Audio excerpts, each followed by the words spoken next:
What's up, y'all? It's 10 at 3 time at Tennessee. How are you? Hope you're well. Hope you're doing really, really well here on this Thursday, January the 29th, 2026. Weather, Tom. Weather. I know people come every day to 10 at 3. Yeah. They're come for the sports, stay for the discussion of the weather and there is stuff to talk about this week. You know, all kinds of stuff. We got a winter storm watch. Did that just No, it's a warning in? now. It's a winter storm warning as of this early afternoon. And we're going to get such an early test of my hypothesis. Yeah. Because this joker's coming from the east. And when things come from the east, not from the southeast, but when things come from the east, sometimes I feel like there's a better chance that Knoxville gets hit with stuff. Yeah, and we're looking live over Knoxville right now from our tower cam on Sharps Ridge there. Beautiful day in the valley. Lovely. You can see the sun sphere from afar and Neyland. That's Santa Claus. That's where Santa Claus lives. And how about, this is where Santa Claus lives, is right here in Gatlinburg. No, if my son is watching this program, he wants everyone to know that's where Santa Claus lives. Oh, so Santa Claus lives, in the sun sphere? Oh, we go every December to see Santa Claus in the sun sphere, and that's where he lives. And that's our story, and we are sticking to it. For now. Well, at the very least, I love seeing Santa Claus when he's out in Gatlinburg because it feels like it matches. That's true. Although this is a true story.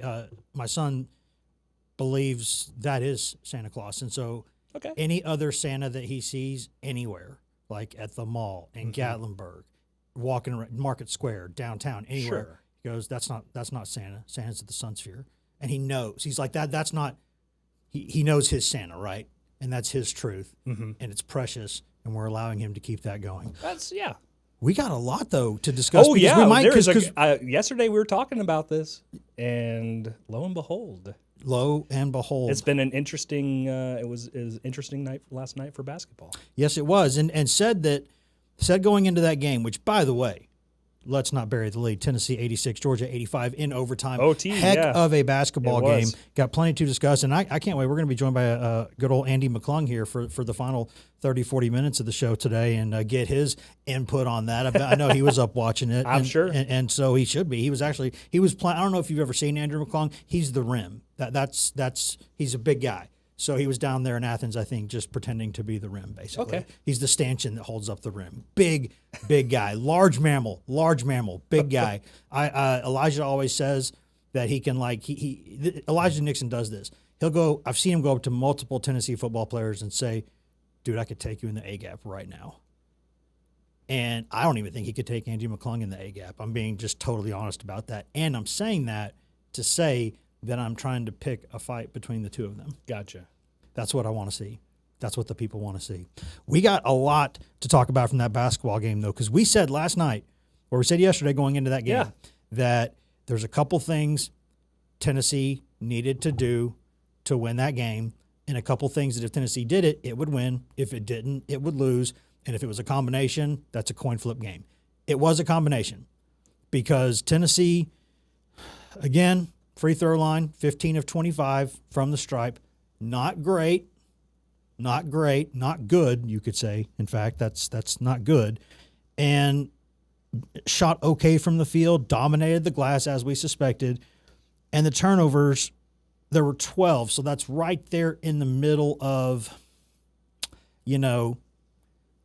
for an overtime game, that's acceptable. But the ones that were turnovers, so many of them were crucial and at the wrong time and led to results going the other way. So basically what happened was Tennessee played the game it wanted to play. Georgia got the game played for much of it the way it wanted to be played. And styles make fights. That was a fun fight. If they played that game 10 times, they might be 5-5. Mm-hmm. It felt like one of those games. Very rarely, even games that end up close, oftentimes kind of meander to get there, right? One team goes up by 15 or 20, the other one comes back, one goes up by 10, and a lot of games one team just buries the other one early, and that's that. Very, very rarely do you see a game that for 45 minutes was in the balance. The entire game. Yeah. I think both teams led very, very briefly by 3 possessions, by 7 points. But no, Tennessee's largest lead was by 6, and Georgia's was very briefly by 7. So that was within 2 possessions basically the entire game. A real thriller, the entire game. One of those edge of your seat kind of games where it's just going back and forth. I love those. Those and are it's my favorite. One of those that if you're, one of the many obviously Tennessee fans that I know, they're just sitting there biting their nails. A lot of the Georgia fans I know sitting there biting their nails. The rest of us are just getting popcorn like, this is great. Yeah, exactly. This is good This TV. is great. Although, another behind the scenes last night, I was watching that game with one of our esteemed colleagues, the lovely Emily Ray Cochran, and she said during the game, and she wasn't wrong when she said it. Mm-hmm. Well, she wasn't factually wrong. She was spiritually wrong, and I'll explain that in a second. Okay. She said, "Boy, this game's really flying along." And it was. There was like 2 or 3 minutes left in regulation, and there was like only an hour and 40 minutes of real time had gone off. And when she said that, I turned around and I said, "Do you have any idea what you just did?" She's like, "No." And I said, "You, my friend, have just guaranteed this goes to overtime, and you have guaranteed we're going to be here all night now. Yep. You've guaranteed this. And she's like, "What are you talking?" I said, "If you are in a baseball press box and you at any point during the first 6 or so innings of that game, if you say this game is flying along," you ever seen Full Metal Jacket? Yeah. Private Pile with the soap. Okay. No, what? In a verbal sense, okay, in a press box, verbal sense, you will be verbally torn to shreds by everyone in the press box if you say that at any point during a baseball game, because that's the old cliche for a reason. When somebody says that, then the game all of a sudden slows down. You get 20 pitching changes. You get overtime. You get a thunder rain shower just pops up out of nowhere. And yeah, there's a similar thing that happens in the newsroom if anybody uses the Q word. Yes. You know which word I'm talking about? I do. We won't say it because we don't want to bring that upon us. Don't say that word. But it's Beetlejuice. You don't don't say that word. But when that word comes out, news tends to happen. But that game was like that, and it was back and forth. Tennessee making plays to kind of get back in the game when it looked like Georgia was getting a lot of the momentum early, and then Tennessee battles back, keeps it close though, keeps it within arm's reach, right, going into the break, and then the second half starts quick, gets the lead, turns things around. And then there were times where it looked like Tennessee might start to kind of get a little separation and pull away, and every single time Georgia bounced back and hit a three. Like when Tennessee came back to tie it quickly, boom, Georgia hits a three. A couple minutes later, Tennessee comes back and finally works its way out in front. Georgia hits a three like 10 seconds later. It's when you're on the road and that happens. We talked about that during the Texas A&M game. That when you're at home and doing that, anytime you have a game where you're fighting tooth and nail, and every time you fight back to get it to you it's like you're swimming so hard to get back up to the top, right? Yeah. And then immediately you get dragged down again. And usually you can only do that a certain number of times before you're cooked. You can't keep going up, right? On the road, even tougher. On the road, even tougher. And with all that happening, Tennessee kept playing. And Stegman, again, it's not a huge gym. There were about 10,000 in there last night. That's about what it seats. Good crowd. It's always a good crowd in there when Tennessee's in there. Big game.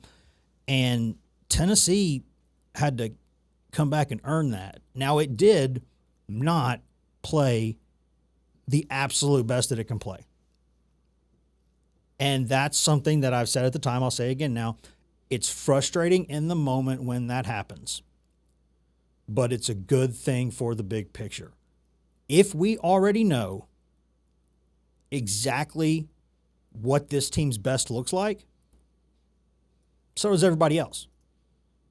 And the absolute best we've seen of this team, I think, could be a team that makes a nice run in March. I've said that all year long. I said, with these pieces right here, there is a top 10 team in here. Oh, yeah. Now, will it happen? I don't know, because the SEC is chaos right now, and nobody is playing the best they can play. Even Florida will just, it'll go out there and throw up a stinker and lose, and then the next game, like last night, they could have scored however many they wanted in South Carolina. That game was over in the first 8 minutes. Don't like that was done. Game. Yeah. Your Gamecocks wore one on the chin there. But when Florida wants to do that, Florida can do that, but they don't do it all the time because nobody's doing it all the time. This Tennessee team got to shoot free throws better. Jacoby Gillespie, as good a player as he is, he's got to play better down the stretch in these games. Everyone can understand that. Mm-hmm. There's a couple too many turnovers late in the game, a couple missed free throws here and there. You need more from your point guard there, especially when he's your leading scorer. And so he can do that. Just hadn't done it yet, not consistently. And he did bounce back, made some big plays in overtime, but they need more from him down the stretch. He's just got to. You got to feel more solid because there's so many games in March that come down to those couple minutes. And if you don't feel good about just completely comfortable with the guy who's got the ball in his hands, mm-hmm. You're in trouble. You're in trouble because you know that, your opponent knows that, the crowd knows that, blood in the water. It's not good. But he's still doing a lot of good things, and I think he's got the ability to fix a lot of this. But what did we say the past couple of weeks? What have we said? What have we said time and time again? There's a multi-step process to this Tennessee team getting toward the best it can be.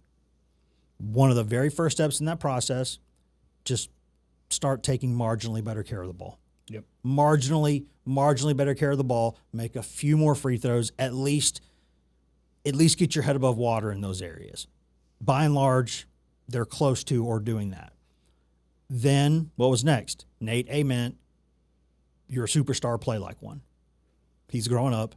He's starting to do that. What he finished with last night, 19 points, 6 rebounds, 3 assists, 38 minutes, 2 of 5 from 3. Pretty good. Solid, pretty good. And the next step in that process, which we've also been crystal clear about, was J.P. Estrella.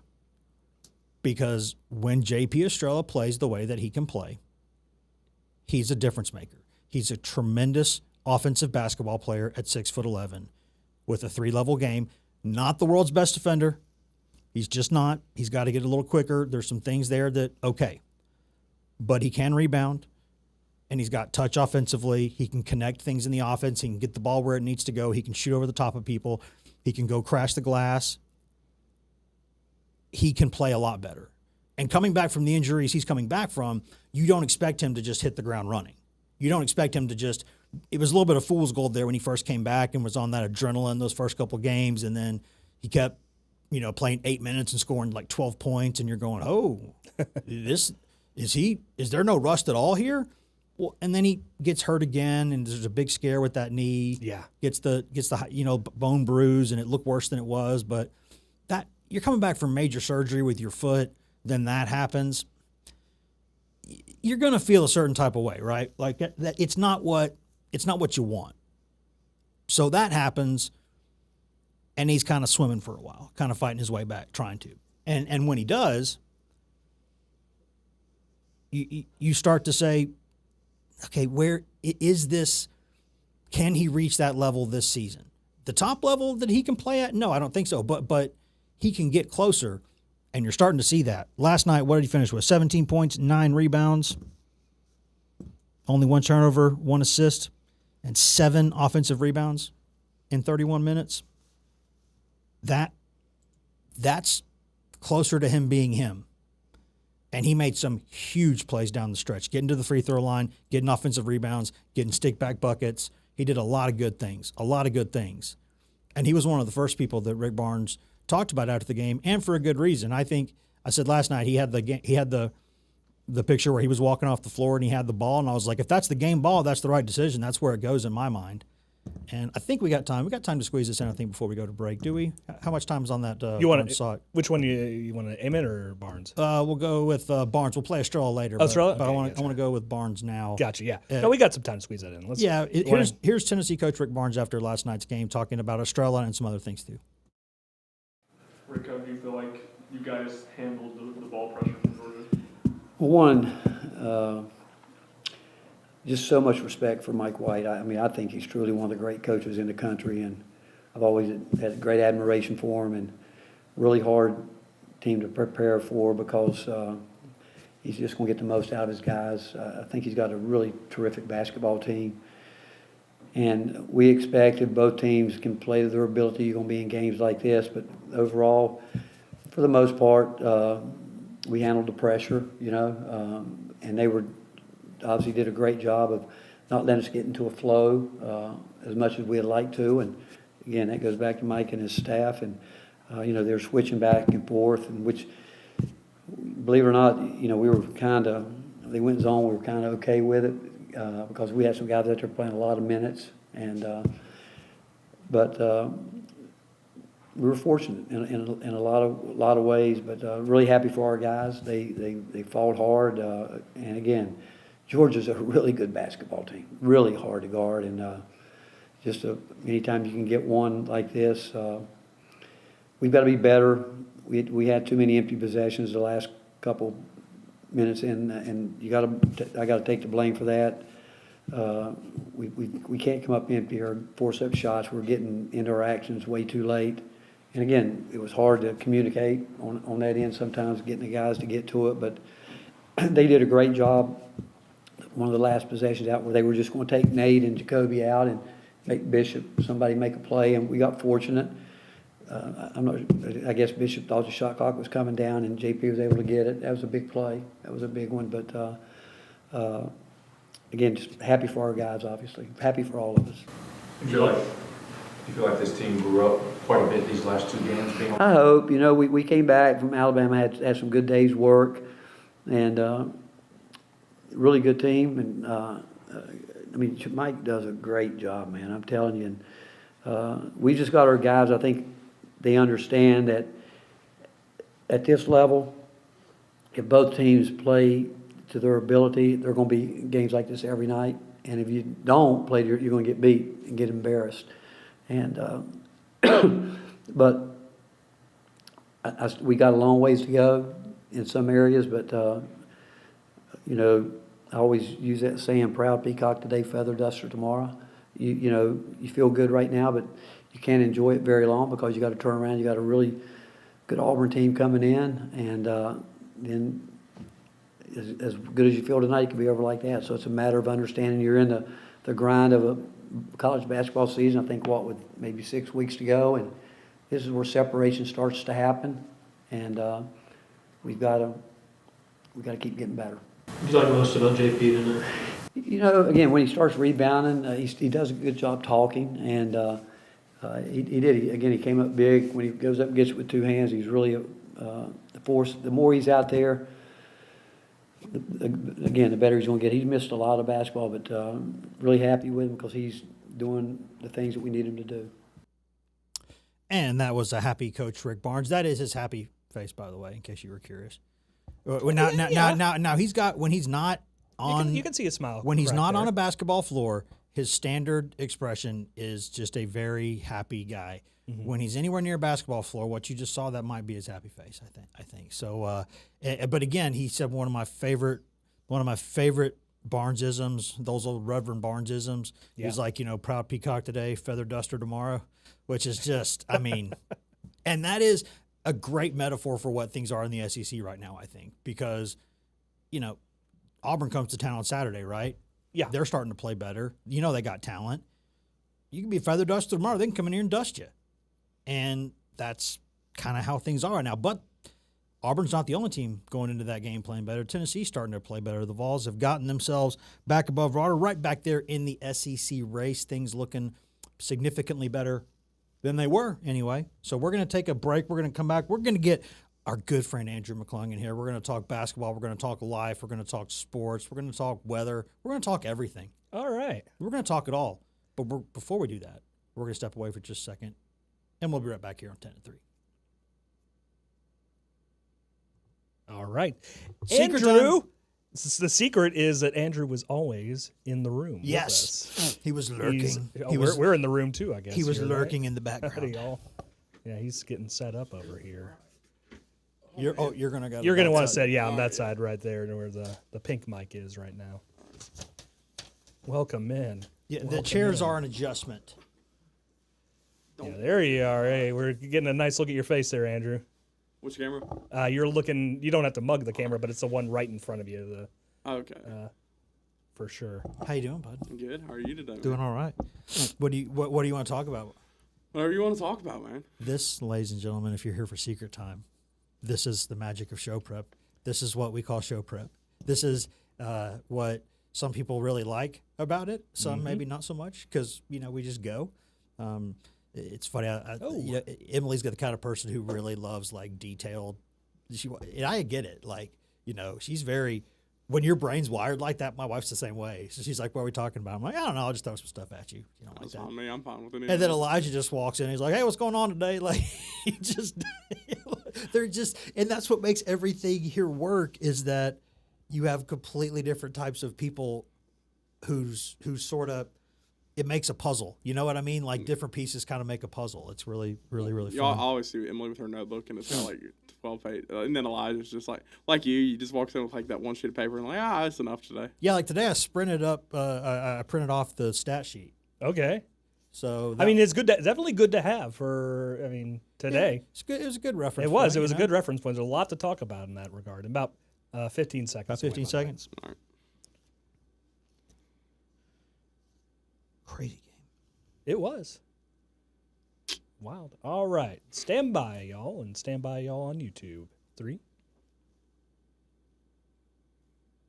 Welcome back to 10 at 3. Wes Rucker coming to you now. We got a lot of people in the room now. We got a lot of people in the room.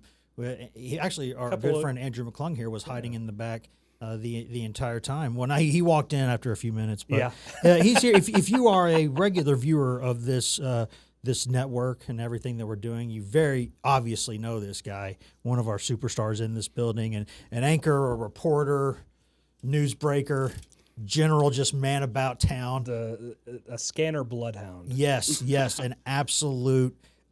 He's the world's tallest meerkat is what he is, because when you're sitting there in the newsroom and anything happens, he just pops up. And you're like, oh, there he is. There's the big meerkat. What's going on, Andy? How you doing, man? Oh, doing well today. How are you, man? Doing all right. How you liking the some of the anchor stuff lately? You've been look at you moving up in the world. Officially, first full weekend is this weekend for at least the next few foreseeable future, just for the next few months, at least through the Olympics, and so we'll see how it goes after that. But excited to move on. Done it a couple times, 2 different other stations, so excited to kind of get back in the flow of things. Well, and I don't know if y'all know this, but the sacrifices that he's made, he was going to be on the figure skating team for the Olympics. And he said, no, I'm not going to do that. Saw him down at the ice chalet the other day. I mean, on that Market Square cam we have during the holidays, he's in there doing quadruple you joke, axles, but we used to backflips. have just Grace King, former. Yes. She was a pro. She actually was very good at ice skating. Ice skating to me, just as good as Andrew. I literally remember one of my wife and I's first dates. Like during that first year we were dating, we went to ice skating at Bristol Motor Speedway. And nice. I almost cut my hand trying to just put the skates on. Like it was just like I literally and then she's skating around the rink 4 or 5 times, and I am on my quarter of my first lap, just walking with a bucket, trying to I've just that and roller skating. I've never been able to quite grasp the two. I have. There's a lot of fun things I want to talk about in here today. We're going to get back to that basketball game because it was a big one, and there's a lot to talk about from it. But I've always wondered what made you go news instead of sports when you started in your career? Because I joke all the time about here doing a ball knower tournament where I bring in everyone who's not technically officially on the sports team and see who knows the most ball. You would be, I think, one of the 1 seeds in that bracket. So, love your Hokies, obviously. Yeah. What led you down the news path instead? Because I imagine you could have gone the other way. So I did start sports actually when I first got on TV. When I was in college, I got the opportunity to work part-time at one of my first ever stations in my hometown. And that kind of led to I always say it was full-time, part-time.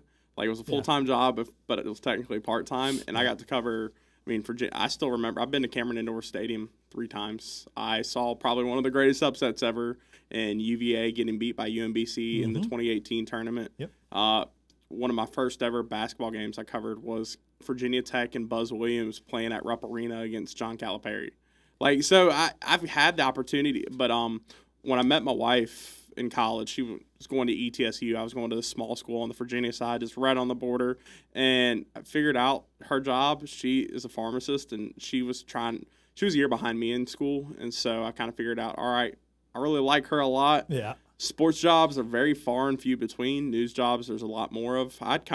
You work in a newsroom, you see news every day, so you kind of get an idea of it, but you don't really understand it fully until you get into it daily.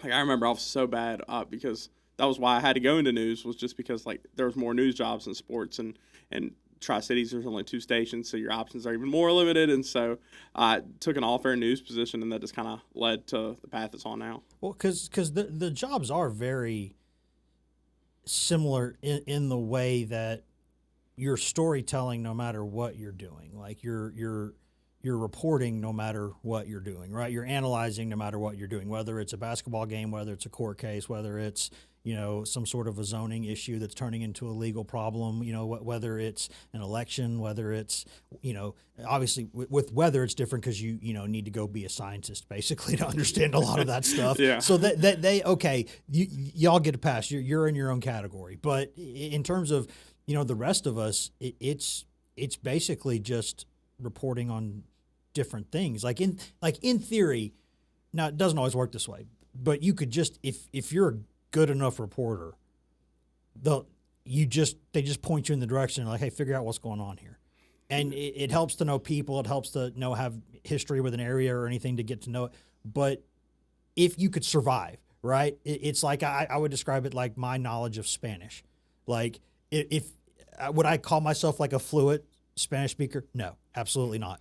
You drop me off down there, could I understand things and get around? Yes, because that's the amount that I know. I know enough, and I think as a reporter, you kind of have to know enough about just about anything, especially when you go into an anchor desk, because you are the glue keeping everything together. Yeah, and that wasn't even like a plan at all. And like, I just thought I was always going to kind of just do reporting here and there. And I remember it was a couple of years ago. Just like I joked with my boss about like just like filling in, and he was like, "All right, yeah, well maybe." You weren't joking. You're a persistent guy. You weren't joking. I didn't really I never saw like doing it, and then one day we had one of the anchors call out sick. And then the option 2 wasn't working. Option 3 wasn't working. Option 4 wasn't working. Option 5 didn't work. I was like option 7, but eventually I got a phone call and he's like, "Can you come anchor?" And I was like, "Sure." And then I just kind of felt I like never imagined wanting to do it, and now here I am. Like it's fun just because like gives you a chance to you still go out in the field and tell stories, but it's also when you're on the desk you hold that higher responsibility of delivering every single story in the newscast. And I would like to go on record saying I have absolutely no desire to ever do that. I just want that. You don't want to anchor. You don't want to be. I don't. And I'll tell you why. Hold the responsibility. I don't. Sending out the crews. I don't. I don't do scripts. I don't. I'm kind of. I've always been like you tell me to talk for X amount of seconds. Better off the script than on the script is what you're saying. Basically, like if I have to sit there, I think it would be so obvious if I was sitting there reading, and some people, the best, pretty much everyone else in here can look at that and you don't really know that they're reading. If I'm reading, I have a feeling you're going to know it. Gonna talk like this, a little bit like what inflection, is this? a little bit odd, maybe a little. Is that a? That is the reporter voice. This is what's. This is it's cold outside. What? Let's go to Andrew, who's out there in the cold. Andrew, what's like? I feel like that's what it. I might be wrong, but I feel like that's what it would be. But how have you kept up with sports since moving to more of a news role? I know you go in there and you do high school football. You've done some great stuff here with the tackling hunger and tailgate. Gatlinburg, you were great out there Pittman, that season. postseason run, all that stuff. I mean, that was so. How do you I feel like you always want to keep yourself tethered to that world just a little bit. Oh yeah, I love high school football. That's my one thing. That's what actually got me into TV. I was the weird kid that recorded we had 4 stations where I grew up. So I recorded all 4 high school football shows on Friday nights just to watch all 4 high school football. Yeah, it's just because I can still hum the tune to like one of the station I grew up watching. Like they had like one of those like still in my head to this day. That was what got me. So that was like what I always wanted to do was just shoot. This was year 8 for me this past year shooting high school football. I think I've only missed 2 or 3 Fridays in the past 8 years too, just shooting games. And I think one was like I had to be off 2 different days, and the other one I was actually fully sick one night. and I just couldn't do it. So like 3 nights. Like sick. Like I can't. Like I just can't do this. Yeah, and so I mean, 3 nights in the past probably 8 years.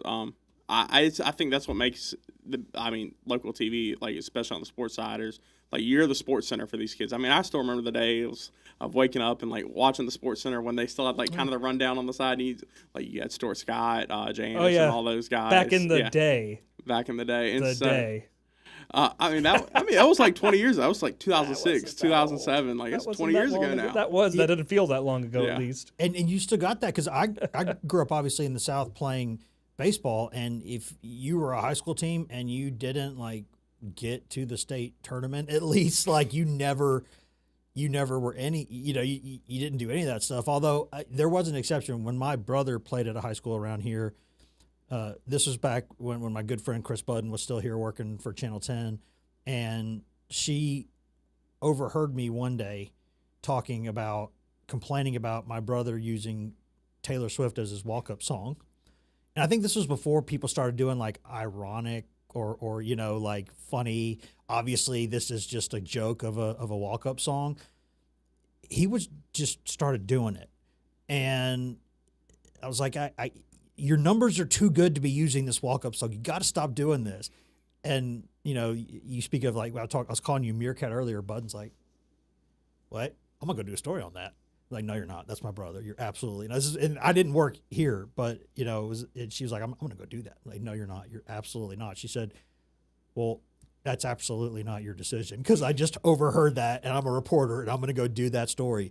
So she went and did a story about how one of the, the guys with one of the best batting averages in town was using Taylor Swift as his walk-up song. So like, there are instances where you get a little bit, but it's usually like it's a fun story, a kitschy story. It's not like so. But high school football, like you're in the South, you're gonna get some coverage. Well, and it's also, I love the highlights too, but it's also finding the stories too that like make more than just brother and dad want to watch the game, but also sister and mom. And that's like one of my favorite stories I got to do this past year was like, I think you mentioned it, or maybe it was Tom, the Gatlinburg Pittman, the cookies. I shot a story with them already. And usually it's one of those, I always kind of make it a rule of thumb. Like if you shoot a story with one school, that's the one story for the year. You kind of can't really do it because like you have so many other schools in the coverage area. Yeah. And so when I went to interview Coach Tyler Williams for the story, it was about their mayor and city manager. If you don't know this, Mike Werner and Greg Patterson, they run the music and PA for Gatlinburg Pittman. Mm-hmm. They do it voluntarily, city manager, mayor.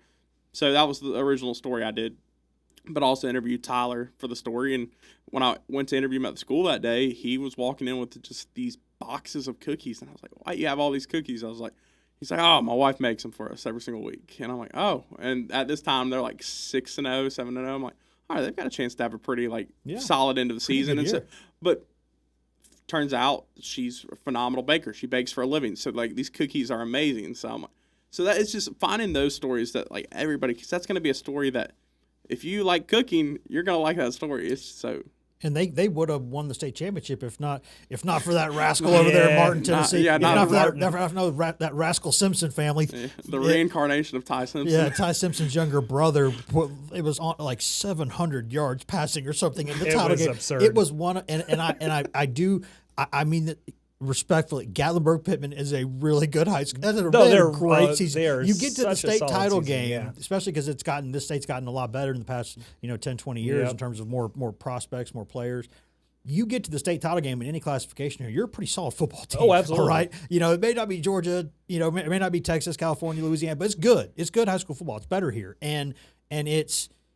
But then you get there and sometimes you just run into the absolute wrong thing at the wrong time. And he put up, Simpson the younger put up, I forget the numbers, but it was honestly like, it was like a PlayStation. It was one of those days he just wasn't missing. Well, and I think that's any high school sport or anything now.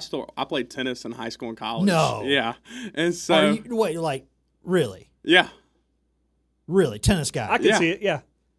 Yeah, that's why I've gotten into pickleball recently too. No, I still remember, we were a solid tennis team. You look like an offensive tackle. Right? I didn't hit a growth spurt till my senior year. Okay, yeah. Okay, now it makes more sense. But we would play this tennis team. It was Maggie Walker and George Mason. We always knew we were good, and we were the best team on the east side of Virginia. No, west side of Virginia. I can't do. I think Cardinal that's- directions yeah, are cardinal tricky, directions. they're tricky things. But we knew whenever Maggie Walker was Up is north. Maggie Walker was a governor's school in Richmond, and then there was George Mason that was also this very nice school outside like of DC. We knew whenever we played them, they would show up in like tour buses, like type thing, and we're just like, all right, this is gonna be a quick match. Gonna be a tough day at the but office. it's the state championship. Like we were the best team on the West. Like so, it's just I think it's in all sports sometimes. Like there's just gonna be those teams that I still remember both those teams had Division I talent on it. Like we were good. I went and played D3, but like we weren't D1 good. Well, it's funny because Martin's like a one stoplight town, right? But it's also where UT Martin is, and it's where the head coach Jason Simpson, who was a college quarterback, has got two sons who are really, really, really good quarterbacks, and so they've taken that one stoplight town and they've turned into a little bit of a powerhouse in the last little bit. Like I bet people in that town are being like, "Why didn't you keep having kids? Like, are you? Why'd you stop, man? Why'd you stop? You could have made like a legacy here forever, right?" But it's how much are you able to keep touch or not keep touch, because the whole thing with Tennessee would have been different, right? With like UT, the Volunteers, obviously you move here, they're the thing here, right? So how much do you keep yourself sort of in the know with what's going on over there, or try to? Oh, well, like for Virginia Tech or Tennessee? For Tennessee. You live here, you got it. It's the same. When we were in Greenville, North Carolina last year, I never grew up an ECU fan, but obviously you wanted to like stay in the know with what was going on with East Carolina and everything. It's just, when you're living that close to a college, you've kind of got it. Like, I had never owned Tennessee gear, but like I bought some Tennessee gear. I'm not a Tennessee. I will root for Tennessee as long as they're not playing Virginia Tech. I was about to say, you were on the other side at the Battle of Bristol. Oh, yeah. That was a fun first quarter and then not so fun 3 quarters after. Wherever you were sitting that night, if you were there, you were probably closer than where the media was. we were at seats where like, because I've covered a NASCAR race too. I'm like, there's pretty good seats for the NASCAR.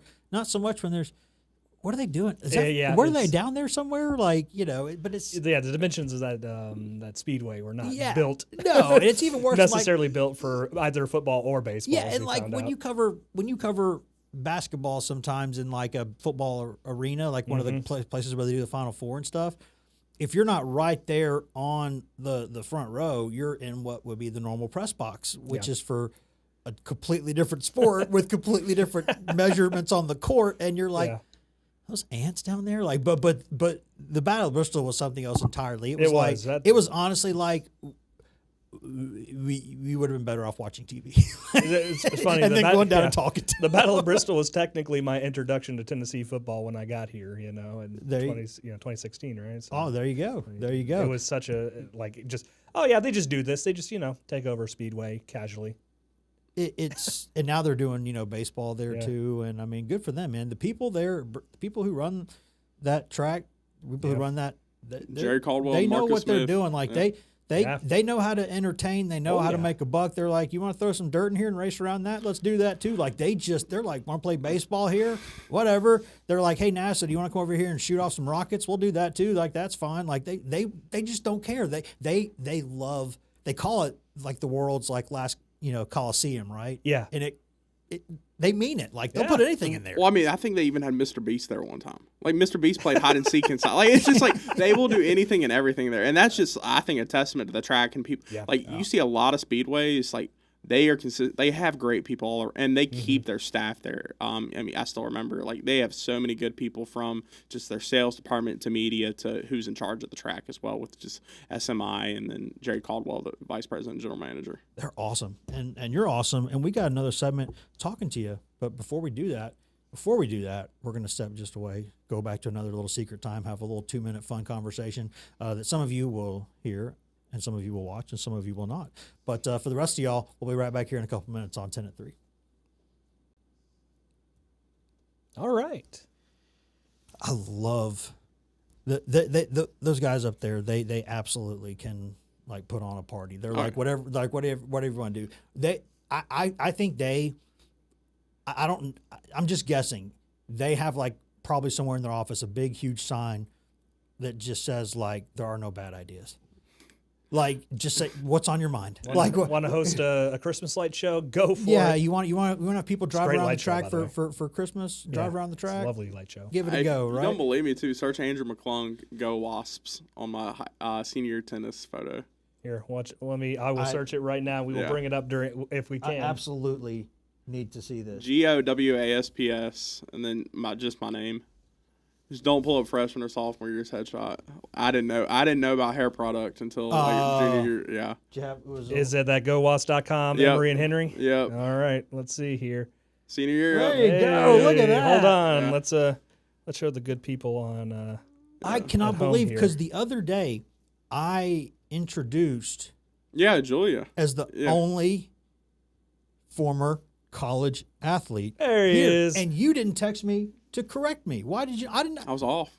But you probably still would have heard about what happened. I saw about it, but I didn't know that you introed her as the only college athlete. Man, that would have been an instant correction. I mean, honestly, You're a if sports you management major, huh? Yeah, I double majored. Nice. I would try to double major, and I was like, I don't have time for that once I entered my sequence. Your basketball. if you had told me, honestly, if you had given me a list, if you had said, Andy played a college sport, 15 what seconds was away, it? y'all. I don't know if tennis would have been in my first 5 picks. I don't know if it would have been. I mean, It's amazing. Freshman and through junior year, just because I had to play a lot higher than we had a really good team my freshman year, and then we 4 years I had 3 coaches, And so finally we are back. Welcome back to 10 at 3. We're sitting here, Wes Rucker, and Having a of little course, conversation. got Andrew McClung. We had a little secret time there talking about his days as a college tennis player. With the people out there, other people out there like to see our folks on 10 Plus, WR Plus. Can we show there him? he Look is. at that! Look at that! There, we'll even zoom in on that. Hold on. What was your best shot? Were you serve. just a serve? Oh, okay. serve okay. and okay. then just that makes me feel drop better for that, it. Yeah. that you were just a power serve guy. Yeah, and then I would end up cracking a return back, hopefully with the forehand. Oh, that's awesome. Yeah. So, at some point, do you think that we could get you and Julia to play a match? Maybe not. I'm gonna be honest. A battle, That would be hype. WBR That would be battle of the hype. sexes. I'm gonna be honest. It'd have to be pickleball. And I have not picked up my tennis racket in like 6. She said she Yeah, said she hers also- is still yeah. back at home. I've got it, but I just haven't picked it up in a while. Like it's just one of the. I've been playing pickleball more now. So like What's the difference? our team was very much like Pickleball little less movement there. Oh yeah, a little less, it's I'm just sure, but the ball. Well, it's just smaller court. I Yeah. mean, I got into it more just because of my best friend, and we've been playing a lot of more tournaments recently and everything too. It's one of those things. Like my wife and I would try to go and play tennis sometimes, and it's just when you are at like a much like different level, then like it's hard to take off. Yeah. And like with pickleball, like it's one of those. Like I'm still a little higher level, but it's one of those a lot easier to where you can just hit around. Like I was telling Julia, I can serve, like I can do an overhand serve, but the years of baseball mean that I have just a devil of a time hitting topspin on a ball because it's always backspin in baseball. So that's just like the swing that you've done your whole life, and even golf to a certain extent, right? And so everything elevates. You know, it's just hard to kind of get you know what I mean? You got to get the topspin going because that's what the best do, right? I guess if the only time you're going backspin at all is if you're hitting one of those kind of drop shots or whatever. So it's, but that's fascinating. I could have done an hour just on tennis questions. Yeah. Learning this information, but I got we got to talk about this Tennessee basketball game last night, and really the SEC in general this season. I've noticed this, and I know you're keeping up with your Hokies, right? Mm-hmm. And they're transition doing pretty well. A lot better than this. I think 16-6 right now. Yeah. I mean, they've got their big key win over Virginia. I mean, that's but they've also had some bad losses. Tough too. one there. Yeah. The tough was Rice. Was which one? I think Wake Forest was kind of their bad. Like it was a bad. Like it was a road game, so I think it was a quad 2 loss. But like still, like it's one of the Wake is now like I think 12-10. So it's like Forbes. I mean. Is not having his best year coaching, but it's like he's always going to. I mean, Steve Forbes is a great coach. He's a good coach. He's a good basketball coach. And he's got a couple of good players. He just doesn't. There's something on that team they haven't quite. Yeah. It's just in this era, especially year to year, you're trying really hard, and you're kind of picking it up on the run, and you're trying to kind of cobble together a roster. And in basketball, it's really easy to get something that just kind of doesn't fit. And that's just kind of and I mean the ACC isn't what it was, but it's still a tough league, and so that's tough. But with this SEC stuff, Tennessee's not the only team, obviously, that's doing this.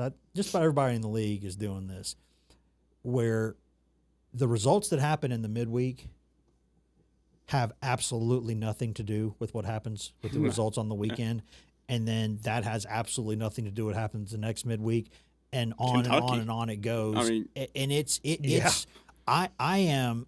We talked about this, I think, yesterday. We did about how there might not be a top 4 seed or a top 3 seed in this league right now in the SEC, but there might be 11 tournament teams in there. Yeah. And so you've got just an absolute, it's like a Pollock that's been thrown out there on the wall. It's madness. I think Vanderbilt could arguably be a top 4. I mean, they are. Could, yes. Could. Just, I mean, they rebounded from that tough week. It's one of those things right now with them. They're like, you're talking about I still would have never imagined Kentucky would be one of your top 5 teams in the conference right now. If you told me going in SEC play that, I would have been. Especially if Quaintance isn't playing, you know what I mean? And if Tennessee was a middle, I would have been shocked. It's just the SEC has been crazy this year. And it's right now, and of course these things change, right? They change daily, but as of yesterday, and I'm sure the everything got changed after this round of midweek games, but Lenardi had he had Florida 4, Vandy 4, Bama 5, Arkansas 5, Tennessee 6, Kentucky 7, Auburn 7, A&M 8, Texas 11, and I'm sure that's changed a little bit now. Tennessee may be up to a 5 line now or close to that, but Auburn looked like it was going the wrong way. Then it goes to Gainesville and wins. Yeah. Texas looks like it's going to be something now. Nobody saw this thing with A&M coming, right? I mean, we'll see. I think they might fall back. I think Water might find its level there, and I think they might be just a pretty good team, not what they're showing now, but still a really tough team to play. And from my vantage point anyway, it's been devilishly fun. But if I'm a fan of just about any of these teams, I'm kind of pulling my hair right now. Oh, I also does it feel like this is the worst year free throw shooting ever in college basketball? Tennessee's certainly not the only one in there right now, but Tennessee is. How many times this year has a team been up 10 or 12 points with a minute or 2 left in the game, and the game ends by a single possession? Yeah. Because the BYU Arizona game was wild. Virginia Tech, SMU. Yes. Virginia Tech couldn't hit their free throw shots. SMU hits a half-court buzzer beater because they couldn't hit it. It's just this year, Tennessee, there's been times their games have been a lot closer than they should have been just because. And they've lost games because of the free throw shooting, right? Clearly there have been – Tennessee right now, I think, is what's the record now? I think should have it right here. A better journalist would know it off the top of his head, but I don't want to be wrong.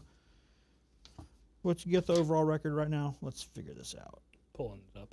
I am too. I think they have 14 or 15. 14-6. 14-6, 4-3 in the SEC.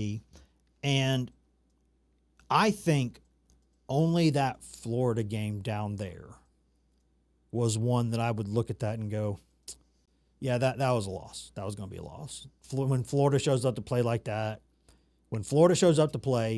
it does the one thing Tennessee can do best, but it does it a little better than Tennessee, and it can score better. So it's just a bad matchup. And other than that, though, Tennessee's just kind of gotten in its own way in a lot of these losses, and that's frustrating if you're a Tennessee fan. You take a step back, though, I would think that it's not going to be comfortable. I would think that you have to understand, though, it's pretty much uncomfortable for everybody right now. Oh, yeah. And that this is absolutely a half full or half empty kind of situation because it's frustrating right now, but people think of the unknown as a bad thing. Maybe that's just how sports fans are kind of wired to think. For some reason, the unknown in the off season is always a great thing. It's a great thing. You're like, oh man, hope springs eternal. Like my good old friend Cal Irmer, former Twins manager, rest in peace, great man. Hope springs eternal, right? Every year, everybody thinks they can go win it all. But then once the season starts, the unknown becomes a nightmare. The unknown becomes only a bad thing to some people, where it's like you try to sit back and say, guys, listen, the unknown could end up being good. Like if you had to sit there the past, decade or so, really ever, and gone back during the season and said at any point in time, by January, I knew who like the Final Four was going to be. Even when the tournament starts, you don't know a lot of times. No. And this is a year especially where it's madness out there. Like I think there are so many teams who could do this. I think the only guarantee right now of a Final Four team, like especially after what they did midweek against Louisville, Duke. Boozer's unbelievable. Yeah. I saw him up close and personal. That dude's good. Duke is good. I still think Michigan. It's been a tough week, but that Michigan team at its best is also one that I'm like, people don't want no part of that one. No. Dusty May's a great coach too. But it's also the same Duke team that like Virginia Tech is playing them like a week or two now. Like I always as a Tech fan, I'm probably like freaking out that like the number one team is coming into like their arena and but there's also the chance that like they're freaking out that I don't think they've actually done that well like playing. So it's just one of those things. It's an unknown even when your team is good. And it's because at the end of the day, the NIL thing did spread things out a little bit, right? I think people thought that it might lead to like a caste system where only a few teams can kind of do this. And in the long run, it could end up doing that because some people might get fatigued and then only the really, really hungry are going to keep going to the mat every time and paying every year. And we'll see. I still think the market will crash and then sort itself out. Unless they can collective bargain and get all that together and get that sorted, then I think what's going to happen is you're going to see like a market collapse and a bunch of people not able to pay or something's going to go wrong. And then they'll put the pieces together and figure it out. But I think they're either going to have to organize or they're going to have the entire thing fall off the rails. Those are the two ways that it's going to get sorted. Or, you have another thing that could a lockout. Like who would ever think that could happen in college athletics? Once you collective bargain. Yeah. Yep. I mean,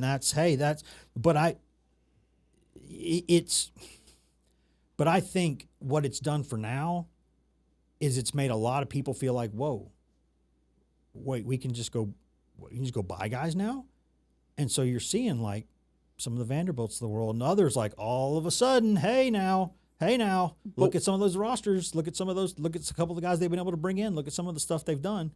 But were they really buying people too in the front? Like, I mean, look at fully right now, Vanderbilt's best player was a rotational player at UNC. Oh, no. Yeah, but what I'm saying is they would not be traditionally. I don't know that a lot of these guys would be going there, and it just wouldn't be. But now they're like, hey, Nashville, I see a business opportunity. There's other things involved. I think here. And that's take nothing away. They've done. Listen, that athletic department, what they've done, past couple years. And the leader there, the president, all of them, tip the cap. They've done great. But what I mean is, like, in general, a lot of people are feeling like, hey, we can just go do this now. And so everybody's trying real hard to do this. And so you're getting some it's where it's not where it's like a couple of stacked rosters. You've got, hey, it's spread all over now. It's not just the most talented athletes are in the Southeast, so the SEC is going to win stuff. No, yeah. That's done. I mean, the SEC hasn't won a national championship in football in 3 years.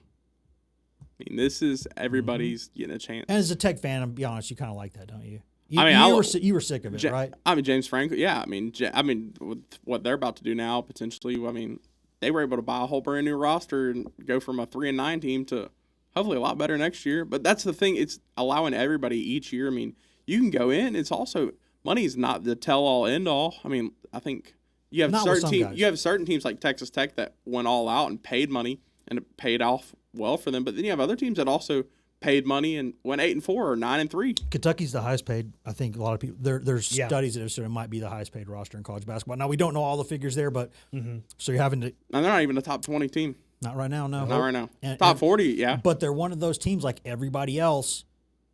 They get things sorted at the right time, And that's what I'm saying is that a lot of guys have said, I don't want to be a backup here. I can make comparable money or pretty good money, and I can go to this other place and start. I can go play right now. I don't have to sit out a year. I can go right here, boom. You need a 2-guard? Here I am. You need a left guard? Here I am, right? You need a first baseman? Here I am. And you can plug holes like that in free agency, target specific needs, and you can put together a competitive roster. So what you're seeing now is parity. Now, long may it continue in terms of the parity because I think that's great for the sport. But, I mean, it's wild, man. You just normally know a little bit more, I think, than you do at this moment in time. Who do you think Tennessee's jersey sponsor is going to be next year with the whole NIL changes of, like, adding on sponsors on jersey? I mean, Pilot's obviously the field sponsor. But, yeah, it's not going to be WBR. I know that. Yeah. They're going to come out there looking like NASCAR racers. Although I don't know if you know that, but I put a picture up there. That W that Estrella puts up after every game, people think it means win. I think it's just the start of WBR. That's my solid theory. Maybe we should ask him about that. Well, I mean, it's just a joke, obviously. Obviously, it's just a joke. I could have done this. We could have talked for like 10 hours today. We really could have, but we kept it to 1 for now. At least for now, we're still 1 hour. So we're going to have to end it right where we just are right now. But guys, thanks for watching. We got a lot more to discuss. I've actually got stuff from JP Estrella that we're going to be able to play for you tomorrow, and then get some stuff going on for the Auburn game into the weekend. A lot of fun stuff to talk about. Thank you, Andrew, for being here. Appreciate it. Thank you to the production crew right there in the back. Thank y'all especially for watching. Thank you for listening. And watch out for the weather forecast. We might be talking about that tomorrow too. Snow. And look, that's going to be white pretty soon. Yep, and, it will. The mountains are going to get hit. And regardless, we'll be right back here in 23 hours to talk about it, guys. Thanks for watching. We will see you tomorrow.